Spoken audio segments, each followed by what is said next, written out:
Okay, so today we're talking about family healing. So, if that's the subject, and I'm just gonna take these markers here. So, the subject is family healing, and the reality, I think everyone knows this, addiction and mental health and chronic pain, and really any illness, it belongs not to a person. It is a family disease. And I'll say family and like social support system. You know, friends, close friends, and people who are like family. Because family of origin, family of circumstance can be different, but what is the same is that you're close. So, the thing about healing, when a disease affects a whole family, but the solution is only the addicted person or the mentally ill person, then it's not complete. It's kind of like, okay, I'm a cardiologist, you have heart failure, I'll treat your heart, but you know what, your kidneys are starting to fail, I'm not going to deal with that. That patient's not going to live very long. And the heart and the kidneys go together. If the heart's if you're treating the heart, and every cardiologist knows this, you got to treat the kidneys too, or at least you got to watch the kidneys. So, if we're understanding that addiction is a family disease, how can it not be? If you've been drinking and drugging for 20, 30 years, those closest to you have to be messed up too. There's no possibility. How can you be under chronic stress and not have developed adaptations to that stress? It's not possible. In fact, it is impossible. So, addiction is a family disease, and today we're going to talk about a concept about how healing can happen. Just before the recording began, we talked about family therapy. So, family therapy. In certain circles it may be known as couples counseling. This is where, people who are, other circles it may be known as, mediation. There's lots of terms for this. It could be formal, it could be informal. Most families have informal systems of negotiating conflict. Go to the mama or like the uncle or somebody who's like the middle person, a friend. Sometimes it's a lawyer, sometimes it's an arbiter. And in general,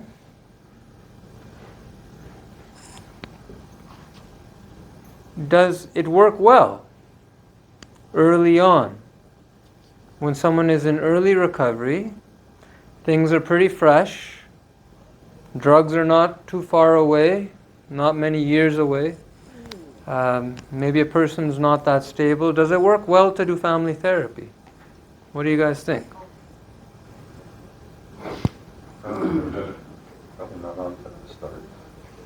It's probably stressful, right? Because, what person wants to be reminded of all the hurt and the pain and this and that? When people haven't done enough work on themselves, it's really difficult to heal. When you're just being confronted with all that you do badly. And early on, that's all that's in their head. That's all that is in the other person's head. And it becomes, well, you did this to me, and then the other person shoots back, you did this to me. And it blows up. This is why couples therapy takes a lot of sessions. And so I want to explain that today, why it is that it takes a lot of sessions. And you hear me say this a lot, communication is what percentage nonverbal? 99. And I would probably say 99.99%. Or it goes up every time I say it. because communication is highly nonverbal. So when you communicate, right, if it's like a big iceberg, verbal communication is just the tip. Verbal communication is just the tip of the iceberg of meaning. So nonverbal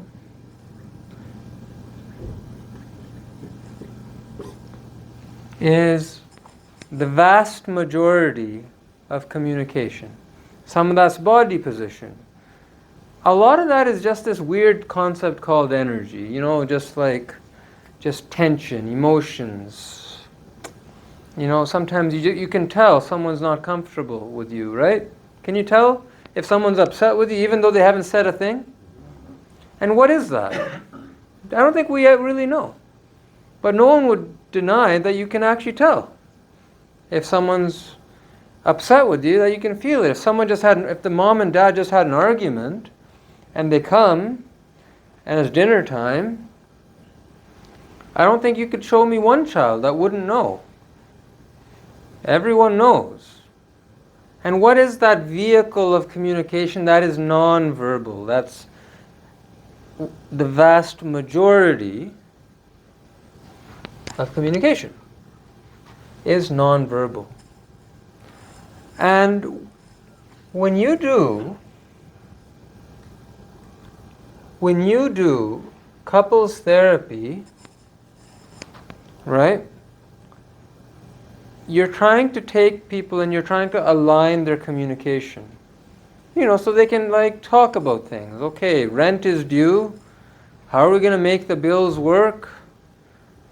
We got to go get groceries. What do we need? These are important basic things that we need to just be able to talk about. But what happens? Rent is due. Well, you didn't do this or that, and then bringing up the old stuff, right? And so then now you can't work through even simple things without it blowing up. And this is what leads to, over a long time, to breaking up, dysfunction, inability to sustain a relationship. Because every person will bring their own iceberg, right? And they'll try to just hash it out, one iceberg to another. One iceberg to another. They'll just try to talk it through, and it's blow up and blow up and blow up. So eventually they just stop talking about the things that cause the blow up. And the reason is because this is nonverbal non-alignment. So this and this are not aligned. Meaning this is kind of like a lot of anger, and this is a lot of, anger, fear, frustration, whatever all those emotions are. Sadness, but they're not aligned. Non-verbally, one is blaming the other. Non-verbally, that person is blaming this person. And the tip of the iceberg is determined by this. And so you try to be nice to someone. You try to be, try to have them give you a chance or something, and extend the olive branch, as they say. I'm going to try to do this good thing. But then they blow up on you. You can be going to a recovery center, doing your meetings, healing. That doesn't change the rest of the family. It helps, but there's a lot of stuff over years. And that's all nonverbal. So the thing is, trying to align verbally when the most of your communication is not aligned, it doesn't work well. Or rather, it takes a long time. So verbal, if your communication is verbal, right? And then you're relying on this verbal little change up here to kind of slowly filter its way down, is that going to happen quickly? Is that going to happen quickly? Step by step. It's going to take a long time, a lot of talking, and there's no way around that. However, there is a way to work a little smarter with this. And that's what I want to sort of tell you, because at NOM, one of the things is I don't have a lot of resources. I would love to have a couples therapist at NOM, but I don't have a lot of resources, and I on occasion do couples work, but it takes a long time, and it takes a lot of dedication and a lot of willingness to be honest. But there are ways to harmonize communication a little faster. So I want to talk about that. The verbal accesses your frontal cortex. It accesses all the memories. Oftentimes people, like for example, if someone tells me that, Dad was really strict and religious when I was a kid. I don't like religion now. Even just talking about it makes me upset. If someone says that, it's, and if Dad used the word God a lot, the word God becomes triggering. So the verbal communication of that, which isn't a bad thing, it's like, it's divine and all that, but it becomes actually triggering. It doesn't calm you down, it revs you up. It bothers you. That's the trouble with verbal stuff. Is any word gets plugged into your brain, verbal, gets plugged into your brain. So let's say it is like the color red, and you were bullied a lot by people who were wearing red t-shirts. So you see the word red. And then all of a sudden your brain will access all these different memories of bullying that has to do with red. That's how the body works. So you can be talking, in a couples therapy thing, you could be talking about really healing things like compassion and recovery and second chances. Second chance. The brain Googles chances, and what comes up? I've already given you 100 million chances. That's what the brain does. You Google it, and it brings up everything in the past. That's why verbally harmonizing takes a long time, because a lot of the words of recovery, like love, will bring up memories of all the times that love was not there. So this is just an important thing to understand about why it takes families so long to heal. I say 1 to 3 years after a person has entered stable recovery is usually when the families start to relax enough to start healing. I tell every person in recovery that, because don't expect much for a long time. And I tell families that it takes a while. A person can be struggling with their disease 40 years. They're not going to just suddenly up and leave and be good. It's a process. There needs to be understanding. But in verbally negotiating with the family, it causes a lot of re-triggering of a lot of people's PTSD, which causes stress to go up. And ultimately that results in relapse, which results in a person not wanting to really go there. So I hear this a lot. Oh, I was an addict back in the day, or I had a problem back in the day. is depressed, and now I'm not like that anymore. And they patch it up by avoiding the issue. But the iceberg doesn't go anywhere. It's still there.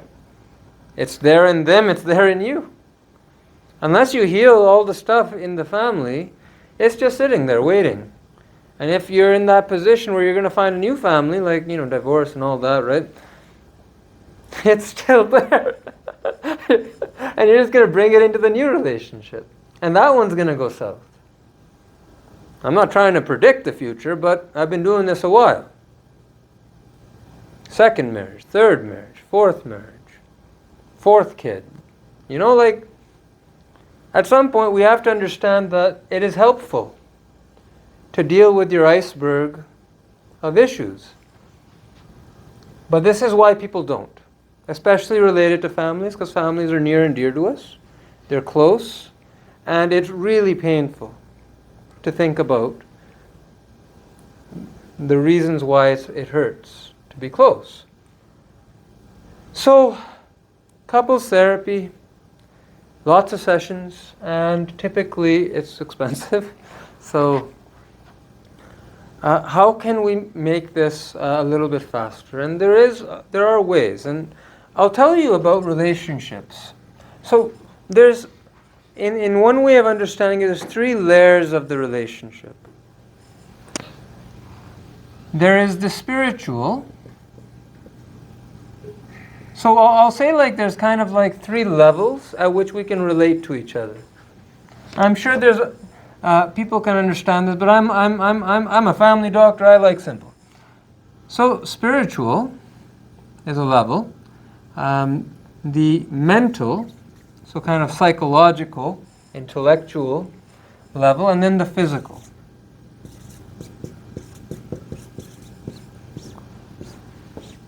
We all relate one person to another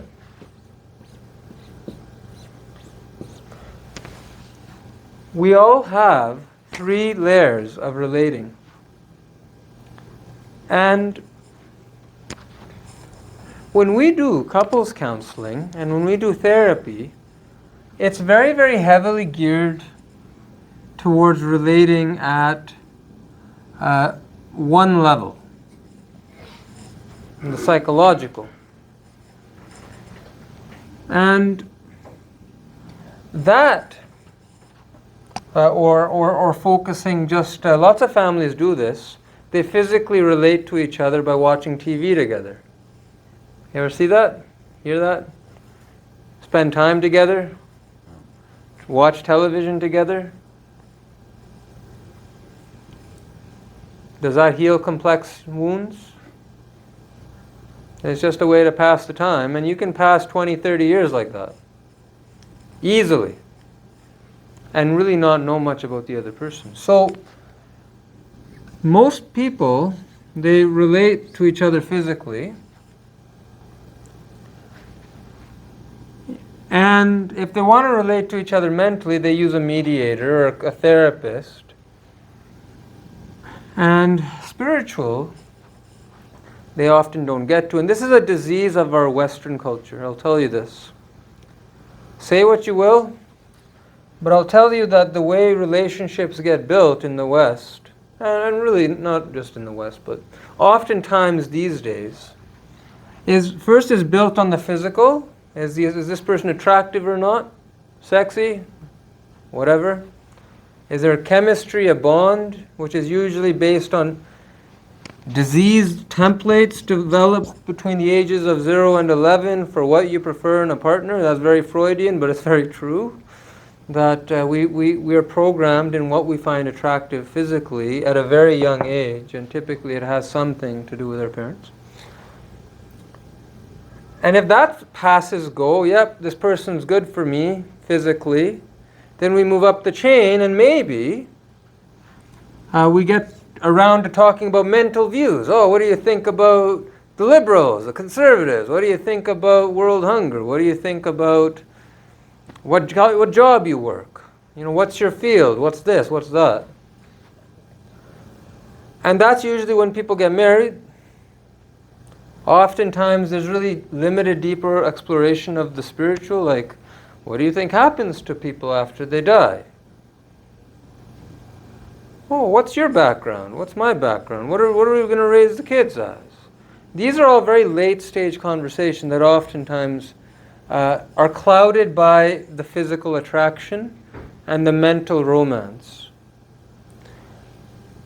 And then the marriage happens, and then years later there's a drifting apart.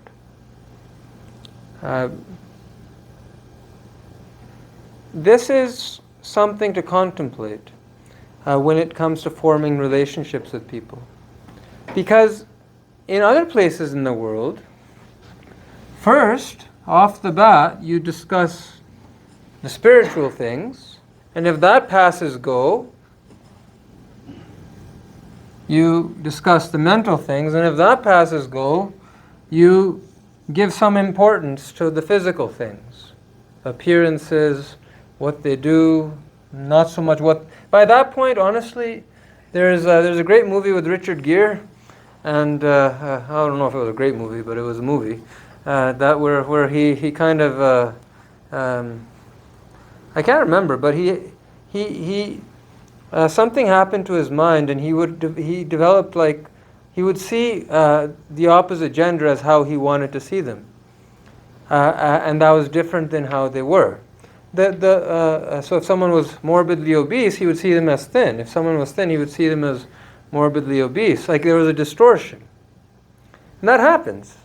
A lot of times when you relate to people spiritually and you relate to them mentally, you actually become very forgiving of their physical appearance. You become less interested in that. You become more interested in how they are, and which is far more predictive of successful relationships. So I'm just going to say that as an aside. If you're entering into a new relationship, doing it in this order will get you a lot further than doing it in this order. But your programming may well be to do it in this order. It's something for you to think about. So the coming back to the couples therapy, so let's say you're in a relationship and you're like disrupted, like at all levels. You're disrupted. Okay? Maybe all you're doing is physically located to... You can watch television together. That's all you can do. Anything else turns into an argument. So, it's, if you can do couples and stuff, and that's good. It's going to take a lot of sessions. It's going to take a lot of time, energy, and the other person may or may not be up for that, or you may not be up for that. If you have an unstable addiction, I generally suggest against it, because you're just going to relapse.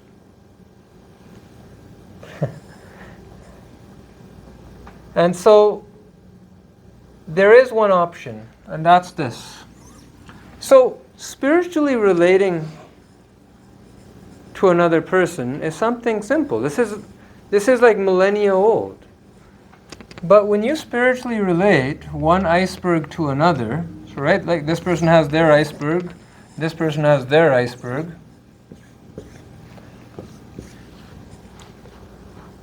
When you do something that puts you together, because remember, communication is 99% nonverbal.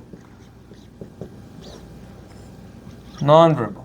So let's say you go and you start, let's say you're into prayers. You start praying together. Most prayers are scripted, meaning like you say these words, you don't put your stuff in there. This is ancient stuff, it's written how you do it. Vaheguru or the Lord's Prayer or AA. Serenity, there's many different systems that have a history and traditions, indigenous ways. There's many different systems. But the thing is, if verbal, talking about anything is going to trigger the heck out of everyone's PTSD, what happens if you were to just start to share words that someone else wrote that put you on this, that communicate good energy? Because what's going to happen in most people, when they start doing meditation, or even not even meditation, like breathing, sitting together as a family and doing some relaxing breath, when you're all calm, it's the same thing. You know, you have like a big iceberg, and, you know, if you're calm, the iceberg is communicating. Your whole body is like an antenna, it communicates.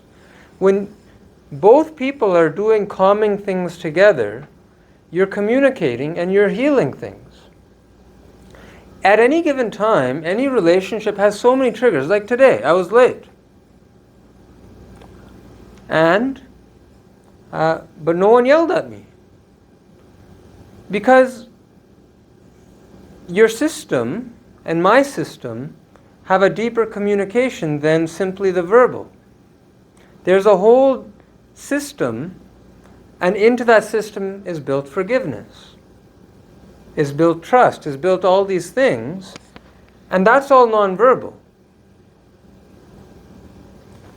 You can start to build these with people in your life. So a really good activity, for example, that you can do is you can just alternate sentences. Let's say you both really like a book that's really uplifting. You can read a sentence, they can read a sentence. Then you read the next sentence, then they read the next sentence. Sentence by sentence, and neither of you are going to veer off. You're only going to read what is there, and then you're done. You go back to your television show. But that 15 minutes, what's going to start to happen is you're going to start to harmonize the non-verbal big chunk of it. And the more sacred and spiritual that is, if it's like Sikhs, we chant Vaheguru. And let's say that person chants like a spouse. They chant Vaheguru, and then I say Vaheguru, then they say Vaheguru. What happens is we're communicating at a deeper level. And that is going to cause triggering, because the sound of your voice triggers the other person, right? But at the same time, it's relaxing too. And when triggers is met with relaxation, that results in healing. When a trigger is met with relaxation, that's what we teach a lot at Nam. Anytime your triggers are a signpost to where more healing is needed. Anytime you get triggered, that's a good time to take a pause. It's just some of your PTSD stuff has come up. You need to do some tapping, need to do something. But relax, and you'll have healed a little part of yourself. When you do it with someone else, there's all sorts of things you've done. Let's say it's with your parents. There's all sorts of things they've done to you and you've done to them that are good. And there's all sorts of things they've done to you and you've done to them that are not so good. Each of those things, the vast majority is nonverbal. You have to understand this. You have no idea how misaligned you are until you start thinking about communication is 99% nonverbal and you're not aware of much. The system of aligning is not so complicated. A simple thing they do in couples therapy is learning to play together. Make a block. You put, you know those Jenga, isn't it called Jenga, right? Where there's like a little tower and you pull a little thing up and you put it on top and the other person does it, right? You're communicating. Because when you do it, they're watching you and they're praying for your success because you're doing it together. Because when you're doing something together, you're going to be hoping the other person succeeds with your body and soul. Doing anything together will align your energies. The more sacred that is, like going to the Gurdwara together, going to church together, it works. Doing sweats. These things harmonize energy. That's why they've been part of our cultural systems for thousands and thousands of years. But you don't look at them as therapy, but I do. And if you do a lot of them ahead of your couples counseling, you'll probably need a lot less couples counseling. So there's a series of activities you can do. Like, remember, just talking is going to cause triggering. So if you have a really diseased relationship with someone, you can both mutually agree you're not going to talk more than the basic requirement. Or if you're going to talk, you're going to do an activity, and the activity could be something like going on a walk together. It could involve holding hands. That's a bit more advanced, especially from early recovery, but it could involve that. It could involve doing some prayers. If you're going to do some prayers, they do theirs, you do yours, sit together in silence, that's good. Remember, communication is nonverbal. Start thinking. Anything you do in a group, and if you hate someone's guts, you can't stand this person, just sitting with them as they relax and you relax will heal your relationship a little. So, you can do prayers just sitting together. You can also alternate. And I like this one. You do something, they do something. You can play a drum together. It's not, I'm not well versed in every spirituality in the world, but I'm very, very pro-spirituality. Why? Because I'm a doctor, and I just like efficiency. The least amount of work to get the job done. I'm a lazy person. You hear me say that a lot because it's true. I don't offer couples therapy because it's so much work, man. Like all that energy, redirecting it in the middle of... I've done family therapy, and it's difficult when people are not aligned, but it goes effortlessly when, if like they're Sikhs, Sukhmani Sahib, done alternating line is very deeply healing.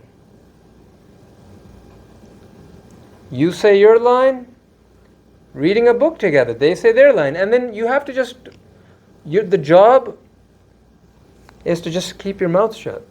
When it's their turn to say their line, however they're going to say it, whether they're going to say it slow or fast, or you just have to stay quiet and just do your part and allow your energy to align. If you're reading a storybook together, that'll do the job. When you're doing things that are scripted together, one line you, one line them, it keeps you from veering off into like an argument. And when you're done that activity, you stop and you go do your thing. Done repetitively over time turns into a self-therapy. At NAM, we talk a lot about, self-therapy. And we talk a lot about connect to self. But today's talk is more about connect to others.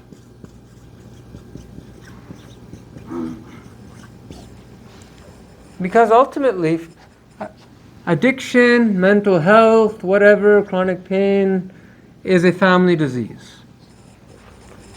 You need to get this out of your head that if you're stressed, it's just you. That's not how it works. Communication is 99% nonverbal. If you're stressed, you're offloading that stress to everyone at home. And then they get stressed and they're offloading it to you. Stress is a family disease, and stress factors into everything. So we say connect to self, learn to regulate your own stress, tapping, all the things we do, breathing. And if you want to be really slick about it, if you do this, right, let's say you're doing a prayer and it's deeply relaxing, but you really hate each other, but you want to make it work for the kids, right? Adding some flash into it. You read a line, they read a line, you read a line, they read a line, triple blink. And that is going to process the subconscious triggers. You can move a relationship very quickly with that. And ultimately, when it comes time to talking about the deep issues, it'll be easier to get to the root of it. And you know what's at the root of all this mediation stuff? It's simple. It's like, I'm sorry. I forgive you. I love you.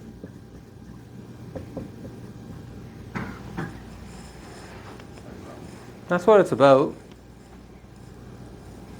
Those words said by the right person at the right time can heal so much. And that's what really family therapy is about.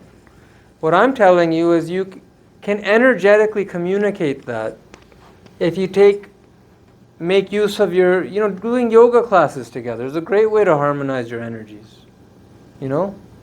Just take the verbal out of it. Don't talk about improving your relationships. Do things together. And the more sacred and spiritual, the faster it'll go. If you add the blinking and the flash, it'll go even faster. And if you have the resources or opportunity, these are good things. As long as the person in addiction is not in early recovery. A lot of families make that mistake. I've seen this more than a few times. Like, someone's like, oh, we just need to get our family together. And I'm like, I don't think that's a good idea. No, he's 6 weeks sober. It'll be fine. I think we just need to understand each other or something. It's like, okay. And I get a call 6 weeks later, and it's like, it's a mess. He's been drinking 6 weeks, or she's been drinking 6 weeks, and it's horrible. That's the power. Families are the biggest support to each other. Families are also the greatest stressors to each other. It cuts both ways. But this is a way, you can actually, if you're Muslim, right? You have your dua or you have your prayer. Just make it a family affair. And no talking. No advice giving. Put the ground rules at the beginning. No advice giving. We're not doing this to we're just doing this to harmonize our energies. Because Dr. Gill told us communication 99% nonverbal, and that's why we always fight. It's because it got this iceberg full of sadness and anger and stuff. So that's what my topic is today. And I want you to think about that. What can you do with your family or your friend? Heck, your boss or your coworker. At NOM, we've been doing this thing where at the start of any meeting that's going to go more than 20, 30 minutes, we do tapping together. And it's helped harmonize our team. So we can think and anticipate what they need before they have to ask for it. And we feel comfortable asking for help if we need it. That's what families are, isn't it? Fundamentally. So it works. And because you're not venturing into that mushy, I'm sorry. I've said this before, I'll say it again. You tell, if you're an addicted person and you say I'm sorry to your family, if you're lucky you'll get oh, it's okay, and a lot of tears. More often than not, you're going to get a lot of swear words, you're going to get a lot of anger, you're going to get a lot of frustration, because that will start a grieving process. That will eventually end up there. Might take a month, 6 months, a year, 2 years. That's why you got to be ready. But this understanding is really about getting your connect to others, because families can support you so much, have supported you so much in life. From the point of conception, literally, to now, families have been a big part of who you are. And, I'm a lazy person, so I know that it's very hard to build a new family. So healing the one you have is a great idea, if you can. Sometimes you can't. But a lot of times you can. It'll happen faster if you consider what kind of sacred things can you share together. Comments or questions about this? Went longer than I anticipated, but it's a good subject. Makes sense? What'd you learn? What surprised you? Now, someone want to tell me something that's shocked the heck out of you that you didn't know. Yes. The mental health, the mental part of it and the spiritual part. The word that you were saying makes totally sense, but we don't think about it that way. No. Or no one thinks about it that way around me. So like, how would I know?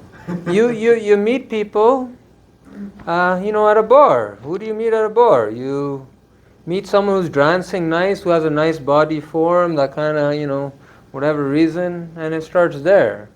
But what about the people that maybe don't, but are like your soulmate, right? It's just, and it's not to say it doesn't work for people. I'm sure there are cases where it works, but it is not too many people think like that. It's in fact, I remember long before I got married, I would be on dates, and then I would get into this stuff like right at the first thing, and then, oh man, you're really intense. Didn't work out for like 10, 12 years, but then when it worked out, it was great. Just takes one, right? The point is that it is totally counterculture, and that's because culture isn't necessarily wise.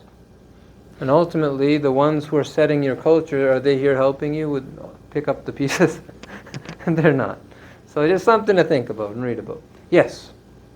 Yeah, one part that really got to me was how we carry it, the iceberg into another relationship. Yeah. Even though it was like, in our saying in Punjabi, you make it a gusta, because that's what we do in the new relationship. Yes. If those traumas are from the previous relationship, then we can get over them. You cannot help it. It has to be that way because communication is 99% nonverbal. We are finely attuned antennas, and we communicate what we store. And you are not aware of what you store. It is a law of the universe. You can quote me, you can challenge me however you like, but test it. Don't believe what I say, test it. And see if it's true. One more thing. What you said about reading a line and then having your partner or your kids read another line for their relationship. We used to go on long drives, because my drives were very long when I used to pick them up, sometimes 11, 12 hours. They would get bored. So we will start off a story, and the next person had to carry you on. Oh, good. Before we knew it, we were 5, 6 hours had gone by. Yes. Yeah. And really works. that works well. It doesn't have to be all spiritual and stuff. Make a story, sing a song. So lots of times we know songs, a nursery rhyme. You know what? Mothers do this with their babies a lot, or fathers for that matter, where you sing to them, and then you let them sing a little part, and then you sing it, and then they sing it. What do you think is happening? What's happening is learning is happening. And I'll give you one little clue. You have to understand that learning efficiency is highest in the first, let's say, 4 years of life. 0, 4. And it's highest just after conception. So this is learning. So, when you get to 25, at least they say, learning we become a lot less able to learn after that. Not impossible, but it's harder to learn. It takes more effort. So you think about it, right? You have a child, they're in a super learning mode, right? They got a lot of these theta waves, and their brains are sponging up everything. And then you go and you sing with that child. You make a story. They're saying it, you're saying, you're laughing together. What's that child getting programmed in their head? I'm safe. I'm okay. I'm loved. That's the nonverbal part of things. I'm secure. people care. These are all of the facets of communication that we don't really talk about, but they're all part of the nonverbal communication. You meet someone, you don't trust them. How do you know? You've never even seen what they do. But can you trust that intuition? Is it usually right when you meet someone, oh, I can't trust him. But you go forward with it anyways, and does it end up working out? It doesn't, right? You didn't trust your instincts, and your instincts were based on a ton of good communication. I knew that partner wasn't that good for me, but hey, you know what? And then a couple of months, years later, but the instinct wasn't wrong. A lot of times people can sort of detect that. And this is what it's about. Doing activities together, especially as a family, especially with young kids, rapidly builds that bond. And when this stuff is the same thing applies, spiritual, mental, and physical. Learning is most strong with this, little less with this, less with that, with the physical. So the things that you do at an energetic level are oftentimes spiritual. That's what spirituality is. It's energetic. So families that do these things a lot together will oftentimes have greater cohesion, as long as it's not forced. Okay, most of the time it gets forced. That's a horrible idea. People who do that don't understand neurobiology of the mind and the brain and the body and how it works. And can't blame them, because no one ever told me that either. I had to go through lots of schooling. But it is true. So don't ever force people to do this. If your partner is not down for this, please don't force them. Give them space, do your recovery. Until they are. And eventually they will be. You know, people want to be happy. But just remember, anytime one person makes a change, it's going to create a grieving reaction. That's going to be angry, denial, you know, nothing's changed, you're the same. You know? And after that will come sadness and depression, and eventually acceptance will come. And that, somewhere in there, if that spouse is wise, they'll... And I tell people this all the time. Hey, you want to make it faster? These things will help. Sometimes people listen.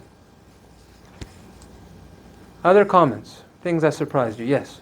When I'm start like my healthy relationship or good communication from them, I'm playing the Shabd Gurbani and working the kitchen work together is really successful.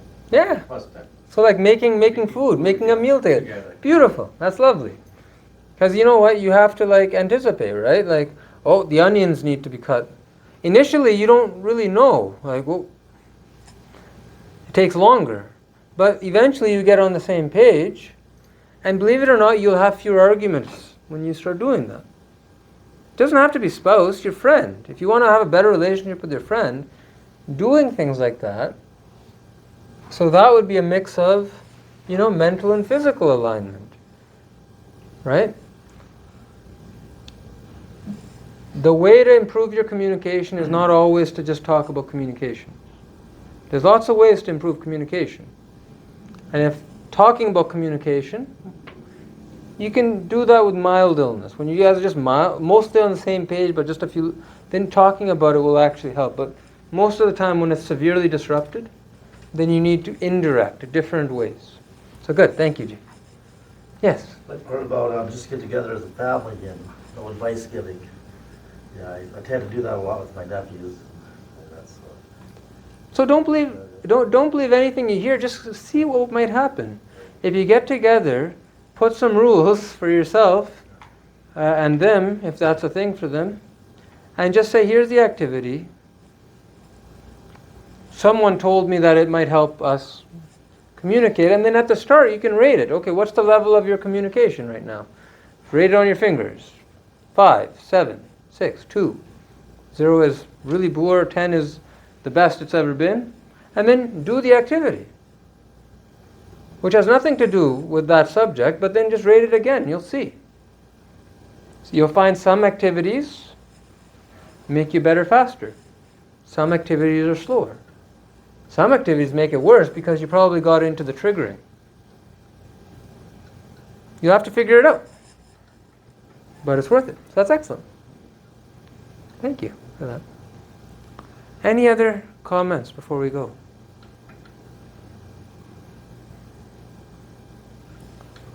Well, thank you. If I misspoke or triggered anybody, do something to calm yourself down, and I apologize. Otherwise, we will connect again.